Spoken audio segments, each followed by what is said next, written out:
आदानं तिलपर्वतकोटयः काञ्चनं शैलदानेन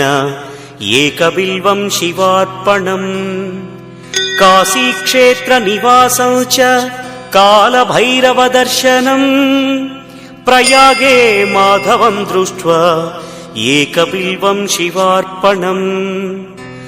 इन्दुवारे व्रतं स्थित्वा निराहारो महेश्वर नक्तं हौष्यामि देवेश एकबिल्वं शिवार्पणम् रामलिङ्गप्रतिष्ठा च वैवाहिककृतं तथा तटाकादि च सन्तानम्